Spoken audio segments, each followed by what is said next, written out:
Pourquoi les riches se cachent des hommes pauvres? Badji, c'est une question qui m'a effleuré l'esprit depuis ma tendre enfance. Oui, ça m'a traversé l'esprit plus d'une fois. Je n'arrivais pas à comprendre. Si le but de cette vie, c'était l'entraide, la solidarité et tout ça, pourquoi ces gens-là se cachent des pauvres? Je n'avais pas compris. Jusqu'à ce que je commence à avoir un peu de sous. Ok, Madji, la richesse, c'est quelque chose de relatif. Ok. La richesse, pour moi, peut être de la pauvreté pour quelqu'un d'autre. Oui, en Afrique, ici, avec 50 euros, 100 euros, 200 euros, tu peux vivre dans beaucoup de pays. Oui, dans les capitales, c'est difficile. Mais à l'intérieur de beaucoup de pays africains, tu peux tirer ton épingle du jeu tranquille. Tu peux louer, voilà, ton appart tranquille et pouvoir subvenir à tes besoins tout le mois. Ça, il n'y a aucun problème, tu peux gérer. Et là, pour beaucoup de personnes, tu es riche. Mais par exemple, dans les pays développés, en Occident et tout ça, oui, là-bas, on te considère comme un homme pauvre. Alors, donc je vais prendre mon exemple ici, pouvant avoir plusieurs centaines d'euros par mois. Alors, j'ai vu la situation. Beaucoup de gens veulent te saigner à blanc. J'avais parlé de la générosité, j'avais parlé de l'entraide ici. J'avais dit que, voilà, on devait aider les gens, on devait leur donner un coup de pouce de temps en temps. Mais on n'est pas là pour se battre à leur place. Parce que chacun de nous doit porter sa croix et révéler qui il est. Chacun de nous doit passer le test de l'humiliation. Je vais revenir sur ça, je vais parler de ça. OK? Beaucoup de gens attendent que tu mènes leur combat à leur place. Ils sont là, ils vont croiser les bras. Chaque jour, ils te demandent. Madji, quand tu sors dans la rue, les gens t'appellent tout le temps. Oui, pas pour te demander comment tu vas, mais est-ce que tu peux me donner quelque chose? Les gens te voient comme un distributeur automatique, alors qu'ils ne savent pas que voilà. L'argent que tu as là, c'est juste pour régler tes besoins. Et l'argent aussi est le fruit quand même du fait que voilà, tu as porté ta croix, tu as souffert en silence. Parce qu'il t'est arrivé des moments où tu souffrais, mais tu avais géré. Ok? Il t'est arrivé des jours où tu n'avais pas beaucoup mangé, tu n'avais mangé qu'un seul repas par jour, mais tu t'es bien lavé, tu t'es bien parfumé le corps, et tu t'es levé et tu as parlé avec tout le monde avec respect. Ok? Tu étais là souriant. Et les gens croyaient que voilà, ça allait dans ta vie, mais c'est parce que voilà, tu as accepté la chose et tu as accepté de te respecter pour ne pas te faire descendre. Parce qu'aujourd'hui, dans notre société, tu parles de ton problème à quelqu'un, voilà, là, maintenant il te prend de haut. Donc il se prend pour ton roi. Cette personne prend ce que tu lui as dit pour aller te vilipender partout. Et tu vas même être surpris de voir les gens qui t'entourent commencer à te manquer de respect. Et là, c'est parce que tu parles tout le temps. Tout le monde a des problèmes. Quand tu es là à parler de tes problèmes, oui, aujourd'hui, je n'ai pas mangé, c'est juste, tu permets aux autres de te vilipender après. Ok, c'est comme ça que voilà, le respect des autres va s'effriter petit à petit. Ok, on va te voir comme un moins que rien. Les gens aiment être au-dessus. Donc, ils vont faire semblant de venir et de t'aider. Mais quand tu pars, oui. Donc, j'avais un mec, j'avais un G. Donc, c'est ce qu'il faisait. OK? Quand il est avec les femmes, voilà. Il essaye de dégrader les hommes. Donc, il dit aux meufs, oui, regardez, vous voyez cet homme? C'est un vaurien. Hier, il n'avait pas à manger. Il était là et je l'ai aidé. Et quand, par exemple, une meuf lui demande de l'argent, il dit, mais non, bébé, je pouvais te donner de l'argent. Mais il y avait ce gars-là qui m'a appelé. Il m'a dit qu'il n'avait rien pour la dépense quotidienne. Et j'ai pris l'argent qui restait ici. Et là, il aimait que, voilà, les gens le prennent pour quelqu'un de généreux. Mais la vraie générosité se passe dans le silence total. OK? Oui, il y a des gens qui appellent des caméras pour aider.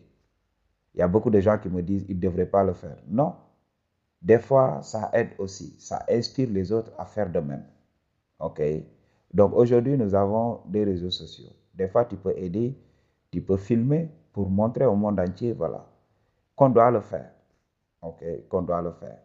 Si je dois montrer que j'aide une personne, je préfère flouter le visage de la personne pour ne pas montrer que j'ai aidé une telle personne, mais juste montrer les œuvres, tout simplement pour pouvoir montrer aux autres que voilà, on devrait le faire de temps en temps pour que le monde quand même puisse être un havre de paix. C'est important. Ok, Maji. Alors, mis à part tout ça, il faut comprendre que tu vas voir beaucoup d'ingrats qui vont venir, tu vas voir beaucoup d'ingrats qui sont là. Ils vont prendre ton argent et t'insulter après. Ok?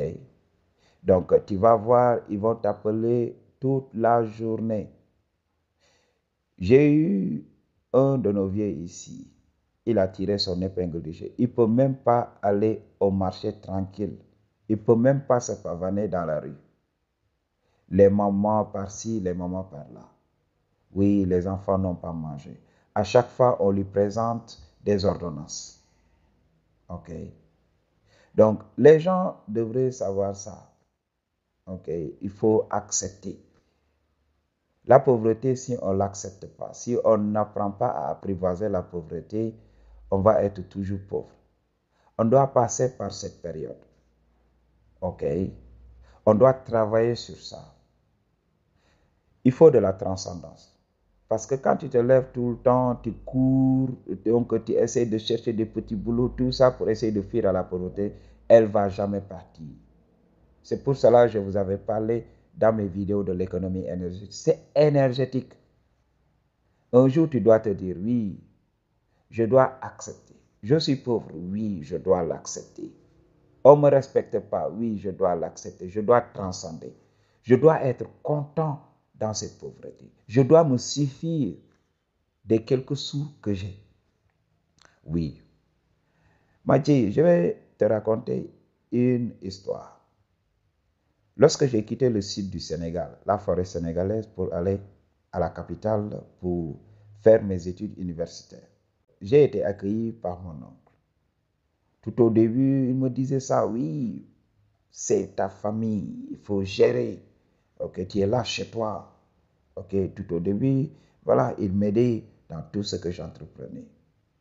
Mais au fur et à mesure, j'ai vu qu'il me prenait de haut. Donc, il me prenait pour un moins que rien. J'étais dans la maison, il ne me respectait pas. Pour le manger, la femme faisait du n'importe quoi. Pour manger, c'était autre chose. Ok. Donc, des fois, on me donnait du riz qui avait duré une semaine au frigo. M'a dit, c'est ce que je vous raconte. Et me connaissant qui je suis réellement, parce que j'ai toujours été un jeune donc, qui avait confiance en lui. J'avais la fougue. Ok. Je savais ce que je vaux. Mais je savais que, voilà, dans mon développement spirituel, je devais faire des rencontres, je devais subir un certain nombre de tribulations. Et là, je savais que je devais m'extirper de la situation. OK? Donc, c'était très difficile. La femme pouvait préparer et après venir jeter le repas comme ça et vous dire, oui, allez vous servir. OK? La femme pouvait préparer du n'importe quoi pour nous. OK? Et nous faire manger rapidement. Et pendant qu'on évacuait la maison, elle prépare encore un plat copieux pour elle et son mari et leur enfant tout simplement. Et nous, on était là-bas, même avec les cousins de la femme. Oui, nous, c'était le menu frottin. OK? Et un jour, je vais vous raconter, un jour même, cet oncle m'a dit cette chose que je n'oublierai jamais. L'oncle m'a dit, oui, quand j'achète le lait ici, le lait en poudre, vous comprenez? Le lait en poudre réengraissé là. Oui, Quand j'achète le lait ne dure pas une semaine. Ok? Le lait est cher. Ok? J'ai dit à la femme de vous faire chauffer que de l'eau, tout simplement. Parce que le lait ne peut pas durer ici. Donc prenez ça, gérez avec l'eau. Si j'achète le lait, c'est pour mon fils. C'est pas pour vous. Ok? Alors que, alors que c'est son fils. Comme c'est son papa qui paye, l'enfant joue avec le lait en poudre, il fait tout ce qu'il veut. Son papa peut être au courant, mais il s'en fiche. Voilà, c'est son fils. La chair de sa chair, tout simplement. Il n'y a aucun problème. Et là, il n'y avait pas de problème. L'enfant faisait tout ce qu'il voulait. OK? Donc, lorsqu'il m'avait dit ça, c'est en ce moment que je me suis dit, basta. C'est assez maintenant. Donc, on doit régler le problème. OK? C'est une tentation. C'est Satan qui croit que oui, je pourrais mourir de faim et tout ça. Je me suis levé, je lui ai dit, oncle, que ça soit la dernière fois. OK? Le respect est réciproque. OK? Nous sommes là parce que on est dans une situation qui ne nous arrange pas. Donc, j'ai quitté mes parents pour venir ici, tout simplement. Oui, on est chez toi. OK? C'est toi qui payes. Oui, comme tu dis, c'est très difficile et tout ça. Oui, il faut prendre soin de ta petite famille, mais il faut apprendre à nous respecter. Si on mange ici, c'est parce que, voilà, tu nous as invités. OK? Si on mange ici, c'est juste pour accepter. Quand quelqu'un t'offre une chose, si tu ne l'acceptes pas, c'est un affront. C'est tout simplement ça. Je l'ai dit, moi étant au village, j'ai appris, OK, à discipliner mes organes. J'ai discipliné mon ventre. Je n'ai pas ce genre de problème. Ce n'est pas parce que, voilà, ta nourriture peut soit m'empêcher d'être moi-même. Non. Si je ne mange pas, ce n'est pas un problème pour moi. OK? Qu'on se respecte. Que ce soit la dernière fois et aujourd'hui, j'arrête de prendre le petit déjeuner all together. J'arrête de manger ici. Et le gars, il était là, non, je ne voulais pas être désagréable, non, il faut me comprendre. J'ai dit non. Et by the way, le gars, il tire son épingle du jeu, il a de l'argent. C'était juste pour nous montrer que voilà, votre présence, voilà, me fatigue. OK? Et là, j'ai refusé. Les cousins de sa femme, eux, ils continuaient tout simplement. Et on leur manquait de respect là-bas. Mais ils se disaient, voilà, on n'a pas le choix, on doit continuer. Mais moi, je me suis dit, basta, je suis un enfant de la source, je peux gérer. C'est à ce moment que j'ai quitté. Et lorsque j'ai quitté, j'ai dit à la source, oui, aujourd'hui, je vais voir si réellement tu es là pour moi ou bien tu te fiches de moi. Parce que moi, quand même, moi, quand je parle à Dieu, je dis la vérité crue. Ok? Moi, je ne vais pas, donc je ne me cache pas derrière des trucs. Non, non, non, non. Lorsque je souffrais même, il m'arrivait même d'insulter la source. C'est ce que je vous dis ici. C'est le game que je vous dis. Je vous dis la vérité, je suis transparent. Ok? Je dis à la source, oui, je vais voir. Est-ce que tu continues de te foutre de moi ou bien tu vas m'aider à sortir de cette situation? Ok? Parce que en ce moment, je suis fatigué. Ok? Je suis fatigué. Je vais voir. Si tu ne me donnes pas à manger, je vais mourir de faim. Ok? Je vais mourir de faim. Et là, j'ai commencé à tenter la source. La source m'a dit, attends, tu vas voir. Comme tu es quelqu'un d'impoli comme ça, là, on va voir aujourd'hui. Et là, je suis resté comme ça. M'a dit, je n'avais aucun sou. Je suis resté comme ça. Je me suis dit, oui, je vais gêner. Quitte à mourir, mais je ne vais pas retourner là-bas. Oui. Source, tu n'as qu'à te manifester ou bien je vais mourir aujourd'hui. Je m'en compte balance. Et je continuais comme ça. 2 jours, je n'ai pas mangé. Et là, je n'avais pas abandonné. Je me suis dit, je vais continuer. Et j'ai continué. OK. La soirée du deuxième jour, on frappe à la porte. Je ne savais pas. OK. On frappe à la porte. Lorsque j'ai ouvert, c'était ma voisine. Donc, une dame. OK. Elle me présente un plat. avec du pain, un plat copieux. Et cerise sur le gâteau, elle me donne une bouteille, donc une bouteille de boisson sucrée, tout simplement, pour me dire oui, prends ça et mange. Je lui avais jamais expliqué mon problème parce que comme je vous l'avais dit, je me lavais très bien, je me parfumais et je sortais tranquillement. Mais la femme m'a donné tout ça. Est-ce que c'est elle? Non, c'est la source. Et j'ai mangé tout simplement. Et le lendemain de cette journée, j'ai commencé à tirer mon épingle du jeu.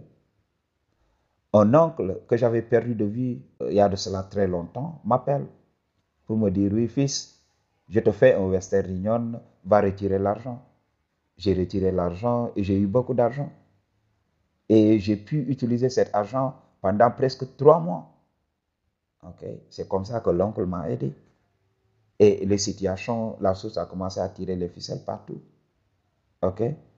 Donc, c'est juste pour te montrer cette vérité, c'est une parenthèse, pour te dire pourquoi les riches se cachent des hommes pauvres. Parce que les hommes pauvres ne veulent pas accepter la pauvreté, ils ne veulent pas travailler sur eux, ils ne veulent pas faire des sacrifices, ils ne veulent pas discipliner leurs organes.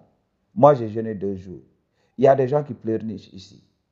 Ils ont le repas de midi, ils ont le repas du soir, mais ils n'ont pas le petit déjeuner, ils pleurnichent. Oui, je n'ai pas mangé le petit déjeuner.